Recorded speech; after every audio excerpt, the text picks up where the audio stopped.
Oh, it's so great to be here. 8th grade folks, friends, and Mr. Schmidt, and all the families, and all the people who've come to celebrate. First of all, take a deep breath, because I've been sitting here for a while. I am so honored to be with you this day, this beautiful May evening, at a time of endings and accomplishment.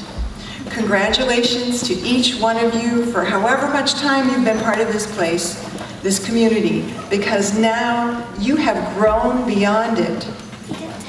Since 1st grade, I've danced and played and learned with you, and maybe even some of you remember coming all the way down to where I live on the farm. What a wild day that was. Thank you for sharing your learning with me. It has been delightful. When I first came to your class, I asked you to follow 2 rules. Does anyone remember my 2 rules?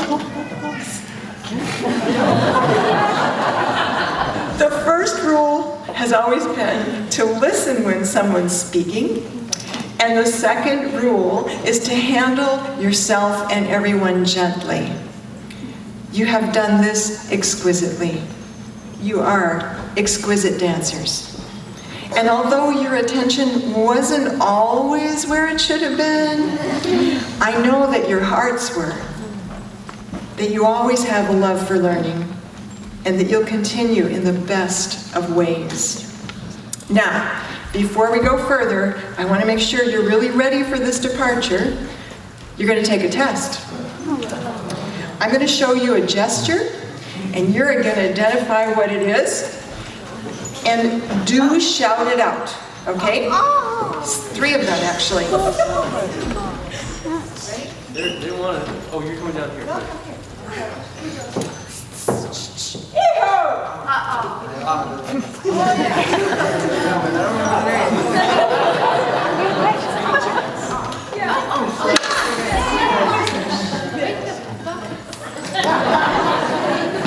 It's a Bulgarian dance for being with the chickens. And then there's this one.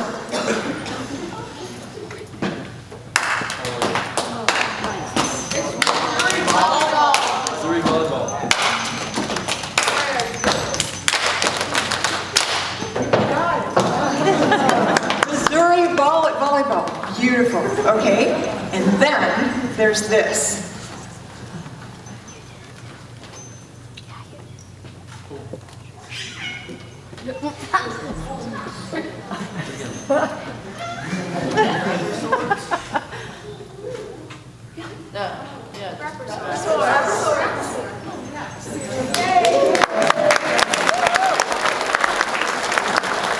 Okay, you are ready. From my own authority, I pronounce you ready to graduate.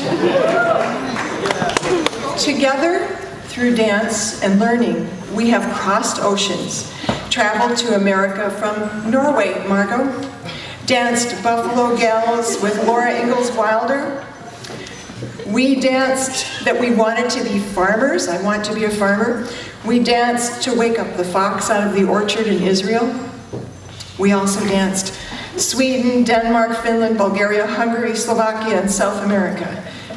Finally, we danced English country contra style from the United States, state of Georgia, while also learning a dance from the country of Georgia in the Caucasus Mountains, all to 3/4 rhythm, to waltz rhythm. We even figured out how seeds dance with us and partner with us when identified as hitchhikers, ploppers, droppers, floaters, and boaters.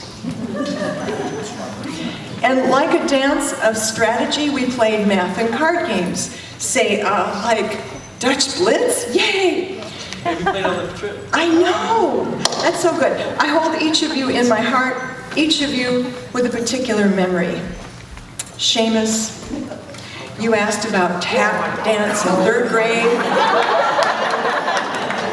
I hope you find your perfect percussive dance. Zephyr, Nanuka, Grace, Raven, no. Rowan, my eyes. Nanuka, Grace, Rowan, Amelia, and Bella, thank you for volunteering to learn and perform Rapper Sword for events. You came to rehearsals on Sundays outside in October. That was wonderful. As well as everyone who performed each May Day, Julie and I asked. Nettle, thank you for jumping in wide-eyed. Owen, thank you for your precision and delight in rhythm dancing. And thank you, Sullivan, for your smile. Grace, I want to thank you for when you first came here, and I was at the food co-op coming in the parking lot, and you ran up to me and pulled me over to meet your parents. I felt so honored by that. Whoops. Serenity. Oh, I can't read anything. Serenity, let's change the world and begin our dances to the left. Lucy, I hold you in my heart for beating me in my favorite game, Dutch Blitz, with blinding speed the first time you played against me as I introduced it to your class. Finn, I will forever see you at our farm blissfully unwilling to leave the creek while Mr. Schmidt fretted over a tree creaking and rocking in the wind near you. Zephyr, I remember being in the woods with you and your classmates the same day, telling you the tale of Eliza and the 7 swans, but we couldn't finish. So the next week when I came to your class, you led a clamor for the rest of the story, and Mr. Schmidt had to give up the main lesson. Stories first. And also, on that May Day of the wild in the country, I remember you, Margot. Once I taught everyone to make dandelion chains and crowns. You became a dandelion queen, determined to make the longest flower chain ever, laying it out, stretching it down the hill, and delegating helpers. Thank you for your leadership. Greta, thank you for jumping into Rapper Sword as a leader and rehearsing your group. Pella, it's been a delight to dance with you and share your curiosity. So glad you joined the class. Nanuka, thank you for our very last dancing day. I felt your gratitude. Mr. Schmidt, thank you for entrusting me with your class and for dancing with us. Well, you could leave sometimes, it was okay. In 3rd grade, I asked all of you to hold a circle for Israeli dance. It was when I told you 2 things about your place in the world. They were important then, and they're important now. I told you that dance is passed body to body, person to person. That when I hold your hand, I am giving you what I learned from my dance teachers around the world. And they, when they danced with me, were holding their dance teachers' hands and giving me, passing what they learned. True of all dances is that they connect us way, way back through generations, hundreds, thousands, and hundreds of thousands of years. And though I couldn't say that to you when you were 3rd graders, I couldn't say it to you in that way. I am saying it to you now. I want you to know that we're connected to one another around the globe through all time. And in dance, we hold the hands of all who come before us. Please keep that gem in your heart. You are part of a great sweep of history and humanity. Your place in dance is important. The second thing I told you is in giving dances to you, I'm preparing you to go across the world and dance wherever you go. Put this gem in your heart, that you will travel the world and you can connect with people whose languages you have yet to learn, and you will be welcome in their dances. So now I have 2 poems for you before we part. A snippet of a poem from this book I wrote, Jasmine. It's the last part of a poem called Letter to a 15-Year-Old Artist on Wishing. Out in the big world, you will march for rights of people you were taught to despise. You will fight for your own intelligence. Your choices, though you do not see a clear and immediate outcome, are good ones.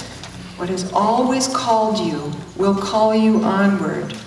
The time will come when you find time gone, evaporated like fog that rises above a creek. The way will never be clear. The ones you love and who will leave will always pull at your wishes. But wishes, dear one, are actually seeds of dandelions. They float on wind like opportunists and bloom wherever they land, an endless annual procession of generations until they arrive at your door. Extravagant, they eventually colonize. Remember this, wishes come true. Within a long life, all dreams coalesce and manifest as you imagine. And one more poem. This one isn't yet published. It takes maxims, advice, and things you've heard, and it puts it all together. It's called Begin. Begin. Keep your eye on the prize. Let no diversion lead you astray. Seize the day. Make it your own. Stay in the race. Cultivate an attitude of gratitude. Let it lead you to grace. Cue up. In this shoot, you are bound to win. Aim high to the stars. Be wise. Begin. Thank you for 8 years.